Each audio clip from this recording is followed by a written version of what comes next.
Today, we're going to share a recording from our YouTube channel. If you haven't already, be sure to subscribe to the Consulting Success channel on YouTube. I'll now turn it over to Michael. Hey, what's up, everyone?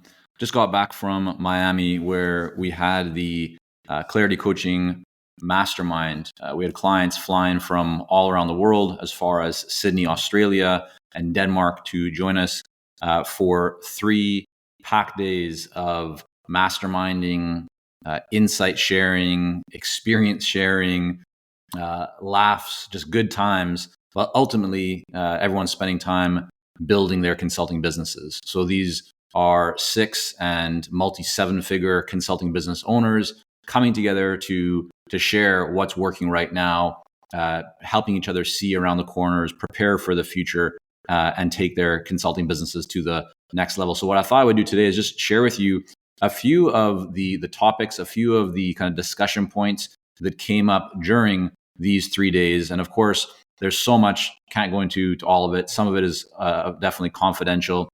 So I'm going to share what I can with you, because I think that much of this will apply or will likely be helpful for you in your consulting business. And I want to give you a bit of a taste and share some of the wisdom that came from that room. So the first thing that came up is that usually what's holding you back from growth is you, right? All the things that are holding you back can be overcome, right? When your eyes are opened, when you can expand your thinking, when you are open to finding creative solutions. There's a saying that every problem, or if you describe, like a sentence and you discuss what the challenge or the problem is, if you just replace the word problem with the word opportunity, all of a sudden you start to see different opportunities, right? You see it in a different light. You see it from a different angle, different perspective. And the main thing that so many people shared in the room is that because we had people talking about what their biggest challenges are right now, their biggest fears, what's really holding them back, what limiting beliefs do they have, what might be kind of getting in their way, and people were so open. I mean, one of the rules that we have inside of the mastermind is that everything is confidential, right? What is discussed in that room in terms of specifics cannot be shared outside of the room. But I can tell you one thing, that there were some tears shed before 11 a.m. And one person remarked that, if you have tears being shed in a positive way, where it's meaningful early in the morning, that usually is a good sign of how impactful that experience is for people. And so, all kinds of expressions or experiences that people had, but ultimately people opening up and just, talking about what's really going on.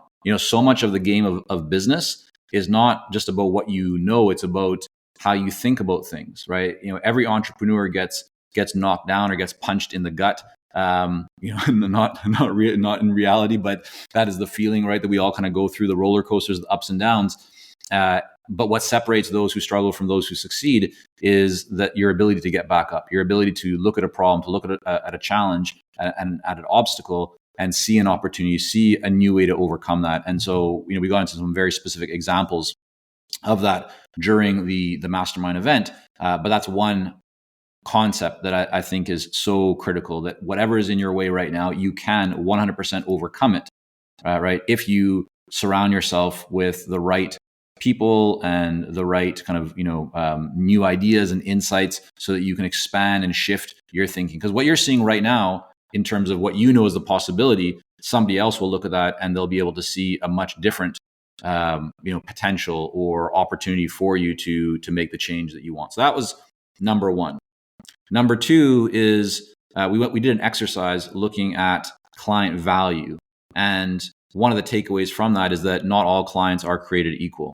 And so as early on in your consulting business, I should say, it's not as important, right? Early on, your focus should just be on validating that there's a problem that you are an expert at solving, that there's demand for that you can monetize it, right? Essentially, people are willing to make an investment to solve that problem or to make an improvement.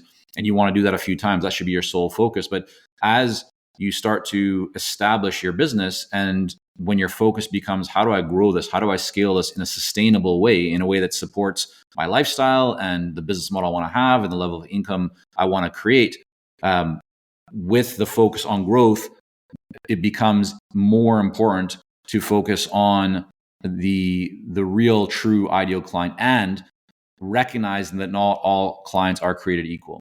And I've done this kind of an exercise, even with some private clients that I've worked with who, I remember one specifically was generating about $800,000 a year, a partnership, and they really wanted to grow to the next level. And, we very clearly, as we kind of did an inventory and a bit of analysis on who their best clients were, they started to see that, wow, like we're spending a lot of time focusing on clients that are not contributing very much to our bottom line.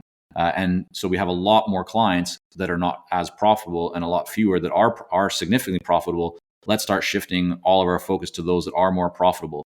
But profit is just one dimension. So, at the Mastermind, we talked about 4 different dimensions that you can use to identify client value. So one is obviously profit, looking at the profitability of engagements. The second is impact, meaning, which clients can you have the greatest impact on? Can you deliver the greatest results for? The third is ease, meaning how easy is that client to work with? There's no point in my mind, and this was consensus from everybody in the room, building a business that you don't enjoy, right? Or working with clients that you don't enjoy. So the name of the game, right? The focus should be to identify which clients do you truly enjoy working with. And therefore ease, right, is as a dimension to consider. And then time, right? Which clients can you create massive results for, but don't necessarily require a significant amount of your time? Really what we're talking about here is leverage, right? When you can deliver an amazing result for a client, let's call it client A, and you can do that in 10 hours, and then you can deliver a similar kind of result or maybe even a lower level result for somebody and it takes 25 hours, right? That's worth evaluating and asking yourself, well, why is it that I can deliver a result for client A in less than half the time? That's obviously going to typically mean that client's going to be much more profitable for you, and there's probably a better fit there. So those are just 4 dimensions that you can consider when we went into a lot more around this inside of the Mastermind. I will just make one quick mention that if you're interested in joining us at an upcoming Mastermind, our next one is going to be in October in Arizona. And you can reach out to us at Consulting Success. You can get in touch. Typically, the Masterminds are only available to people inside of our Clarity coaching program. But if you reach out, feel free to inquire, and we'll send you some more information about that. So let's go on to the next. We also have guest experts, and sometimes they're clients, sometimes they're alumni, sometimes they're people that we just bring in from the industry. We brought in one year someone who had sold their business for hundreds of millions of dollars. And they joined us in LA when we did the Mastermind there. We do these Masterminds in different places around the world. But here we had a client actually named Steven, who is a real expert in storytelling and connecting storytelling to sales. And he shared his 7 reasons of why people buy. And he has a much better name for it.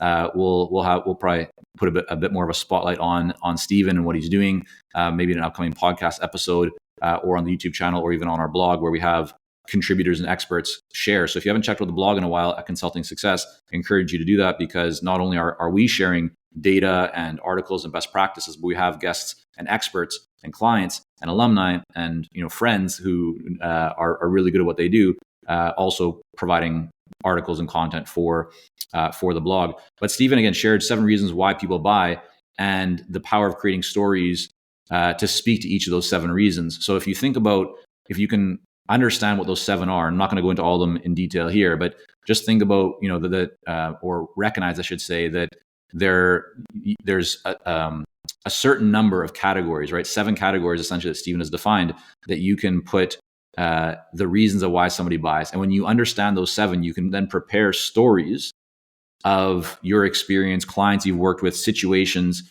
that speak to each of those 7 reasons.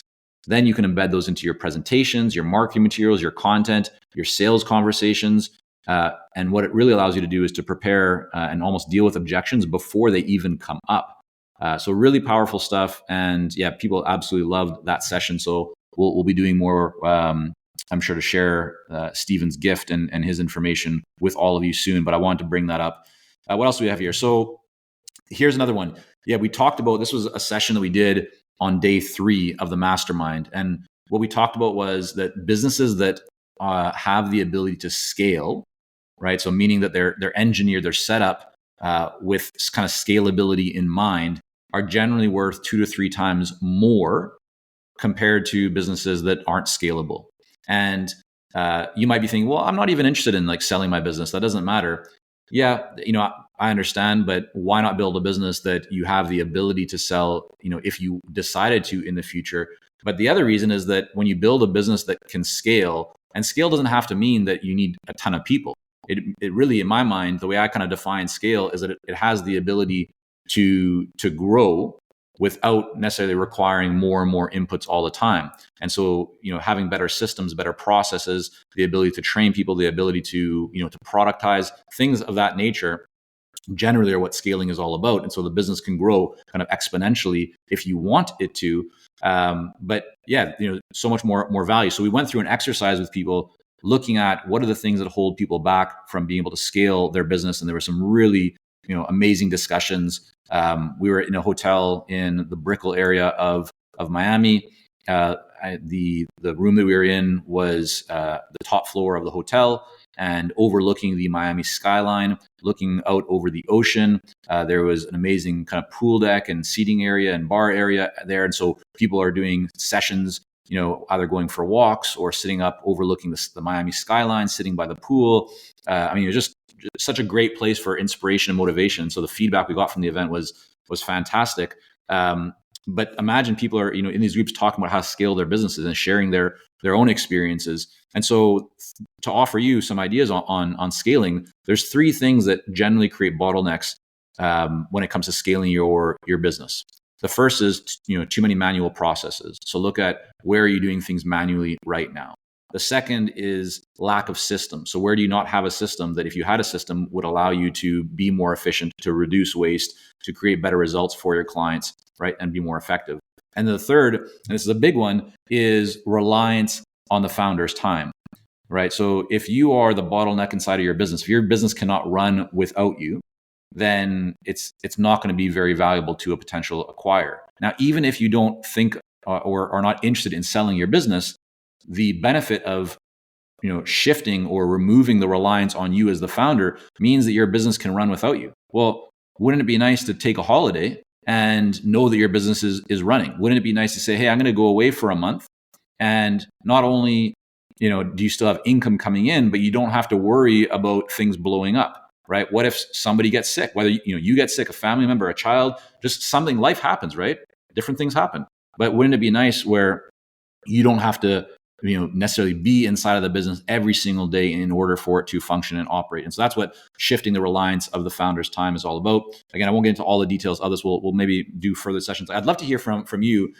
So if you are on YouTube right now, go ahead and in the comments, let me know, which of these topics you'd like me to go deeper into, which resonates with you.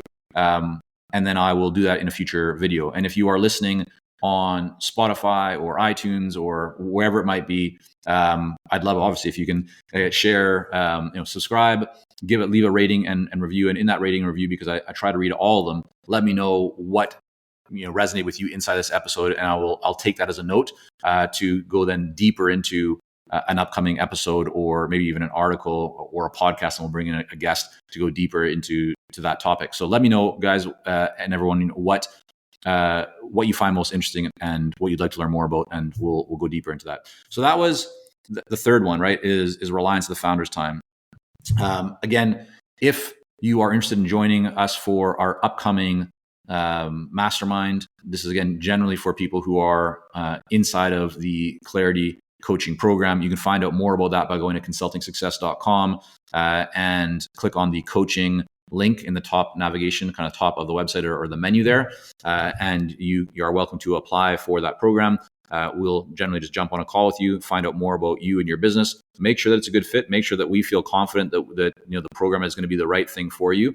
We only work with a small number of clients and accept new clients if we are really confident that we can help them to scale, to grow, to take their consulting business to the next level. Again, the mastermind events are for consultants who are already generating 6 or multi-7 figures and want to continue building in a sustainable way, in a way that creates the freedom, the lifestyle, the impact, the income that they want to have. And we have our next one coming up at the beginning of October. It'll be in Arizona. You can always shoot us an email at info@consultingsuccess.com if you want more information about that or anything else that we have going on. Really appreciate if you leave a comment below and let me know what of these topics resonates, anything you'd like to learn more about. There's so much more that went on inside of these 3 days, but I wanted to at least share a few of these with you, give you a little kind of peek into what happened behind those doors, and hope to see you at an upcoming event.